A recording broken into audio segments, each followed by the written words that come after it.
part family of this washer based on this chart drawing.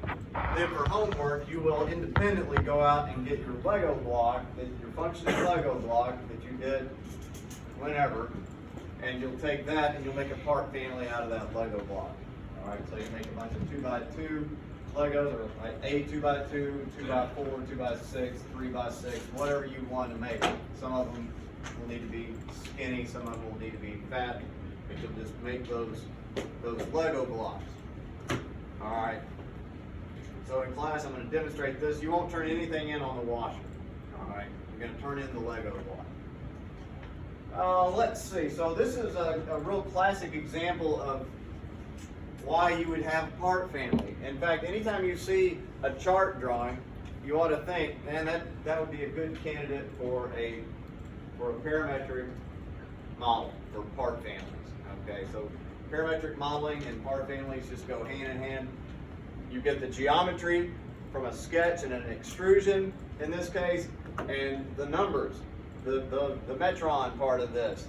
So the parametric part comes down here. The numbers come from a separate place than the actual model definition.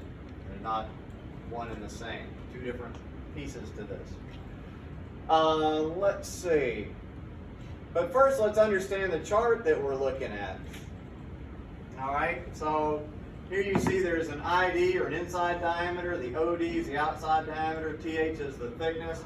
So if we're looking here at a 1/4 inch flat washer, and then we go to the inside diameter, we got 3 different numbers. What is that about?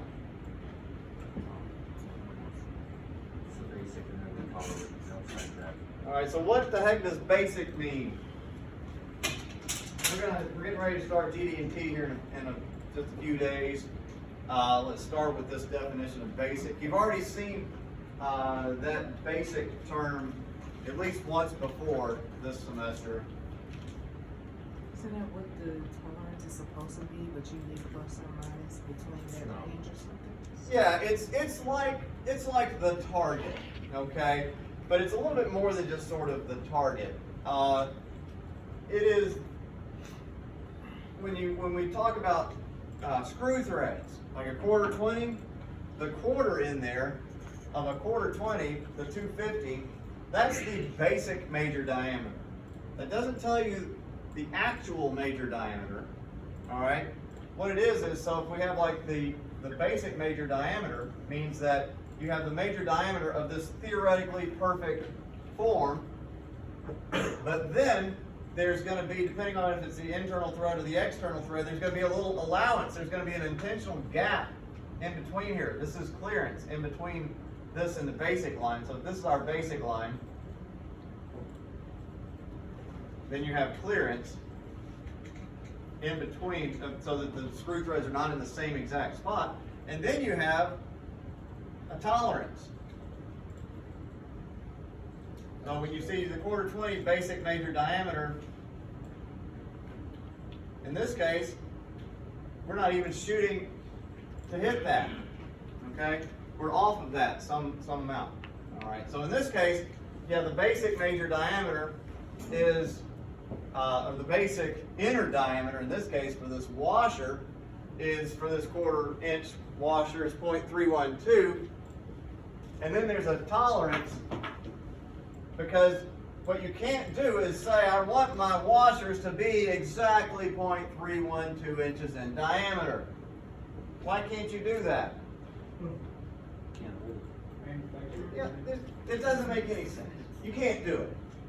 Okay? It makes as much sense as saying, because that's like saying 3.2, 3.12 with as many decimal places out here as are possible. Okay?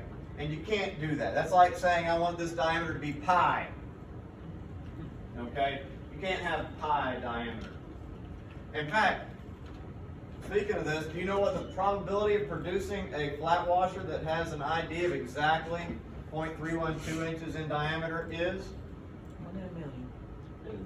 More than that. More than that. Anybody want to guess? I don't think you can. It's 0. The probability of producing this to be exactly 0.312, the probability is 0. And you guys probably, I'm going off on a tangent here, but you've had enough of Carl Williams classes, right? You know this is a probability distribution, and if you have a line right here, what's the area under that curve at that line? It's 0. There is no area under that curve. Okay? So what we have to do is have some kind of tolerance.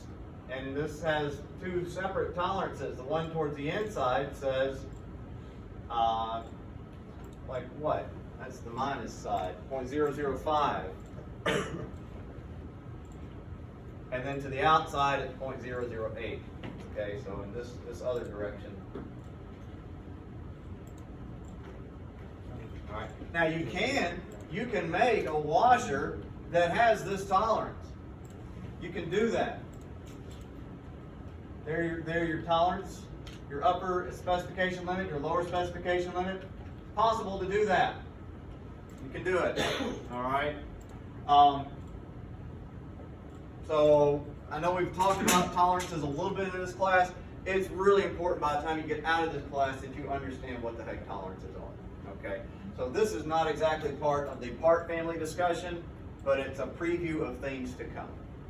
All right. So we're going to go there. So that's what they're telling you what the tolerance is. On what we're going to do when we make the part family, we're just going to use the basic dimension. So basic inner, basic outer, and we're going to use the max of the thicknesses. We're going to assume that in our application what we're trying to do is make something fit, and this is the most room that flat washer will ever take up. You could make a case in a different, depending on what the design intent was, we might either model the small side of it, or we might find an average in between there, okay? Or we might go ahead and order the washers, get them on hand, and measure a sample of them and see what they actually are, okay, what they're coming in as. That doesn't guarantee that any new washers would be that way, but if we had a project that needed something to work, then we can do that. All right, so let's see, I guess we need to start in X. And I think you'll find these actually pretty easy. There's just a couple little things that if you screw up, it'll go south in a hurry. But in all, it's a pretty straightforward exercise. All right, first thing we're going to make our master model, or we may call it a template. I think they call it a template in the stuff. Now make sure, let's see, don't even do that yet. Go out to your desktop, first of all. Make a folder. Yes, and make yourself a folder, okay? New, and it doesn't have to be your desktop, it just has to be a folder that you can write, a directory you can write to, okay? So this is going to be part fam there. You call it whatever you want to. In fact, I'm not going to even see that. But to make it work, let's do it that way. All right, so a new template. I'm just going to call it template, washer template. And let's see that. Washer template, I'm going to make sure to put it in my part fan folder. This drawing is inches. Your Lego will not be, as you know. In fact, in your Lego, you've already done this part. Okay, so the hard part's been done. What we're going to do now is go out to our expressions editor, tools, expressions, and we're going to create ID, OD, and TH.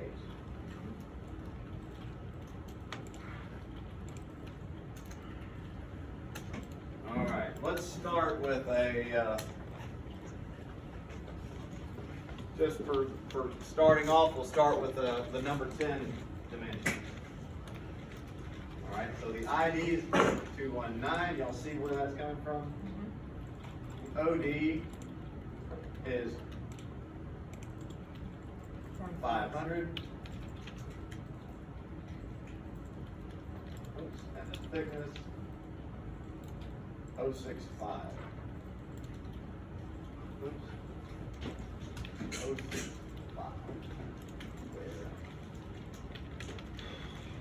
Alright, with that in place, all we need to do is do a sketch. And we'll sketch the ID. And we'll sketch the OD.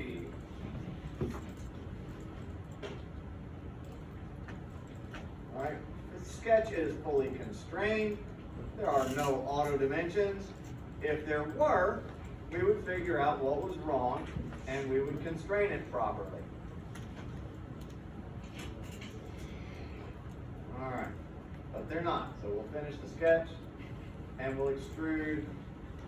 And what should we extrude it to? Should we extrude it to 0.065? Extruded TH. Yes, extruding to TH.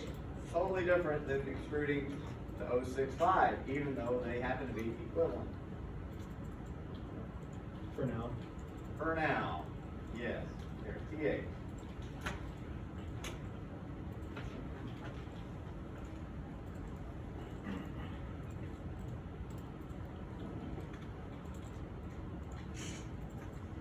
All right, that's basically all there is to it.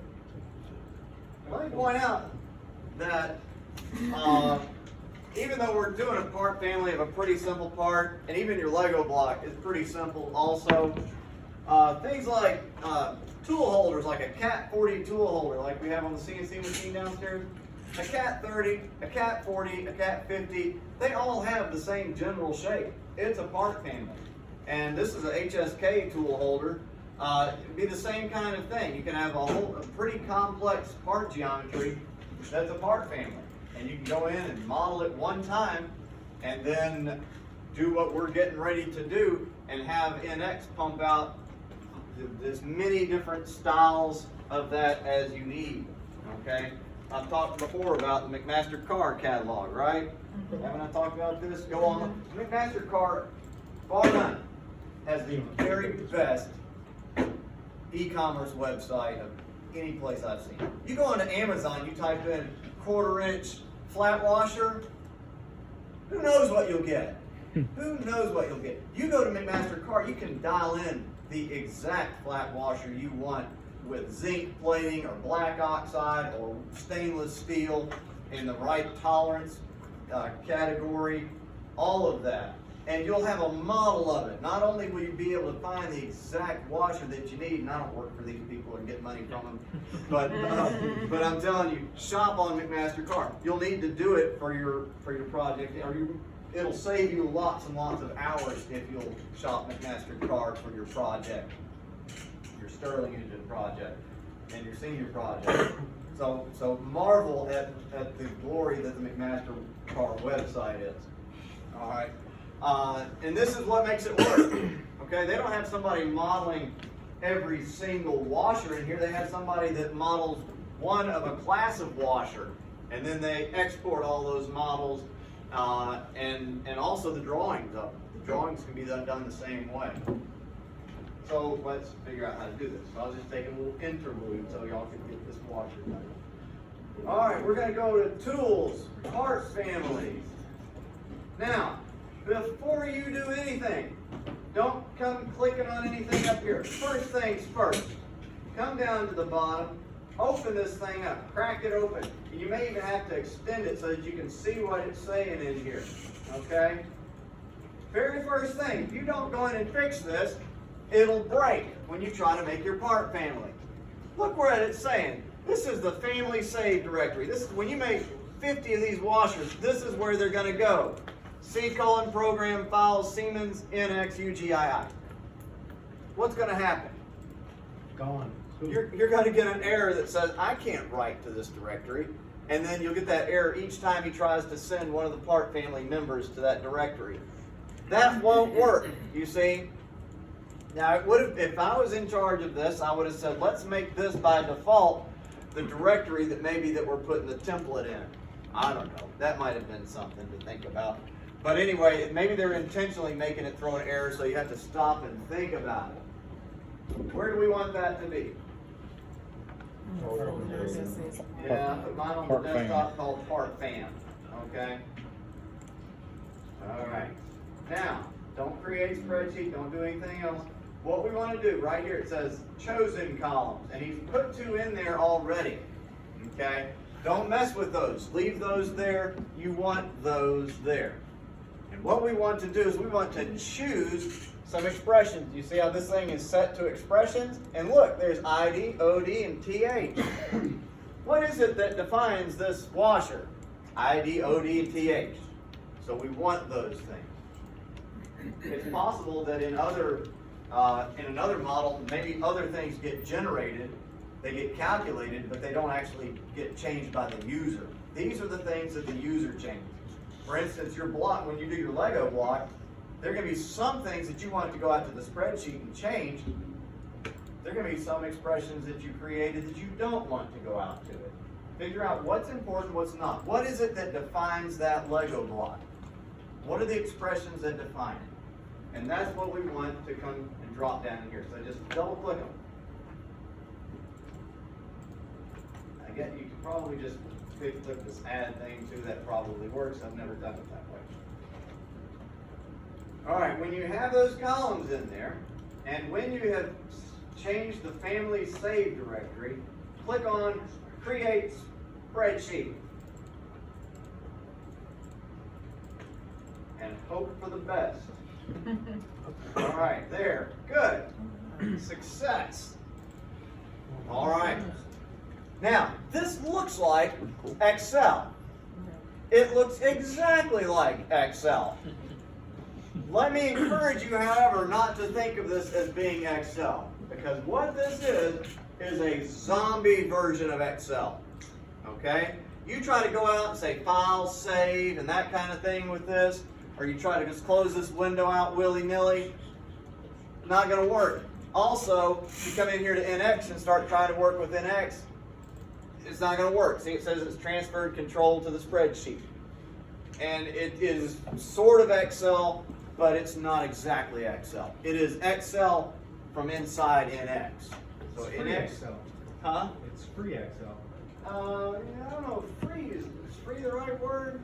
Does it come with an X? No, it doesn't come with it. It is Excel in terms of licensing. Yeah, it's not. So it is Excel. NX does have a spreadsheet. It's called XS. It's kind of stupid, but it does have a spreadsheet built into it. This is, in fact, like I said, it's Excel, but it's Excel that's been inoculated by NX. It's being controlled by NX. All right. Makes me think of that movie. What was that movie when they're in the Antarctic and the wolf comes up? The wolf comes up. The thing, yeah, it's exactly like that, okay?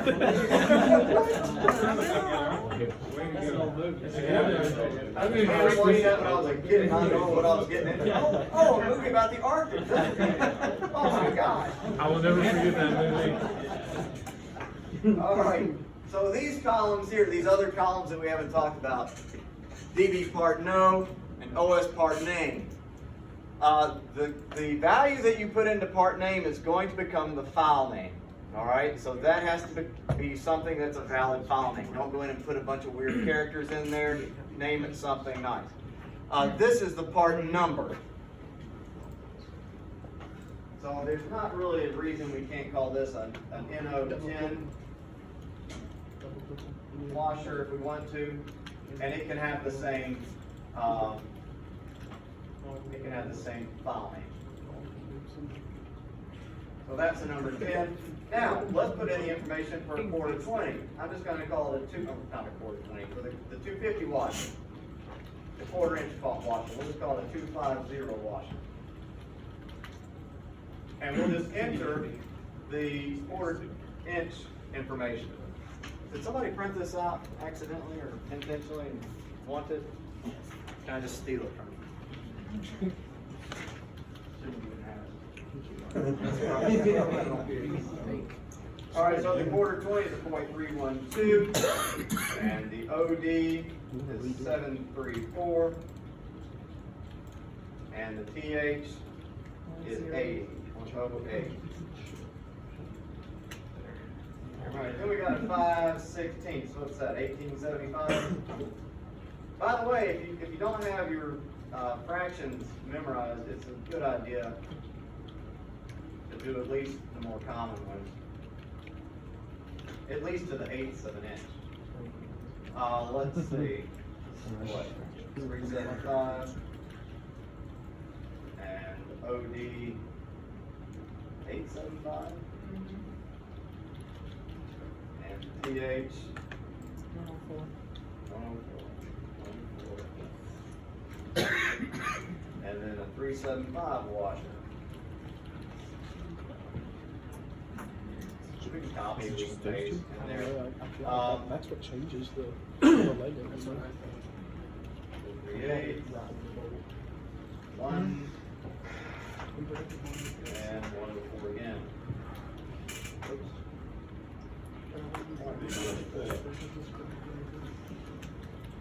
Alright, so maybe you see where we're going with this.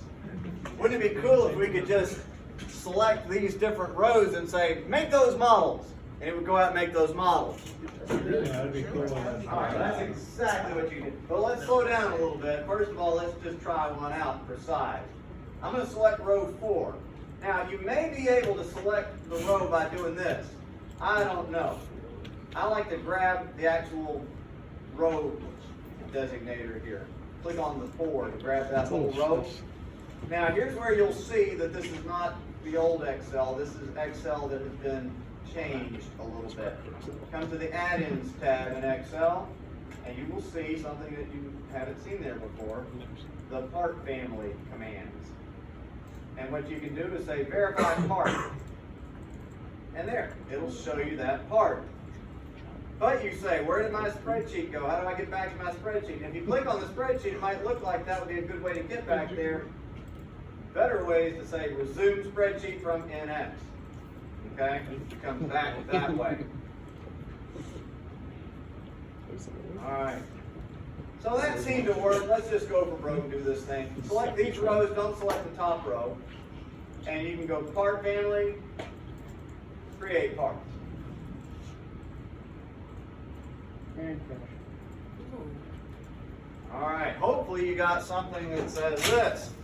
Create member parts for family, number 10, number 250, 1875, and 375. And put them all in this thing called part fam. There they are. There are your files. Now, before we get too excited, we need to go back to the spreadsheet and we need to save this family. Part family, save family. That sounds very wholesome, doesn't it? All right. And then we'll say, okay, part family's been changed. What he's saying here is, look, we made the part family, we made this, we made the family itself. But if you don't save the template, that is this model right here, the one that we started with, then you're going to screw the thing up. Okay? Then you'll wind up with parts in the family that don't match the template. And so what we need to do is say save, and that's good. All right? So I'm gonna see all the parts side by Oh, side. well here, let me just show you how you can do that. File, new assembly. Okay. And I can say add component. I'll go open all of these. Here they are. Live. Isn't that fine? I can't believe you have to like go back through. That's Kush. To which part? Before you show all four. No, okay. Okay, so let's see, I just made a file, new assembly. And it could be any kind of file, it doesn't have to be assembly, but anyway, that's it. File, new assembly. And then I said, where is it? Home. You can make them the I same. said all assemblies. Add, There's a DB and a just like you did before. control copy. We've done that, and all I did is that we've been adding components one at a time. But if you want, you can go out and grab a whole bunch at one time, like that. Like I say, all of these, I want them. In fact, if you need more than that, you can make multiples of them. So you have as many It's too much, washers man. as you could possibly Ooh, want. it's many washers as you want. Now they're not constrained in any way, but there's a I'm about to washer. send it, baby. I'm about to 3D print this, bro. I'm gonna try. Hey, make it smaller. It's gonna take so You can long. 3D print your own Like keep washers. them small. Just do like What? 2, 3, 3, 2, 2, 3, 2, 2. There you go.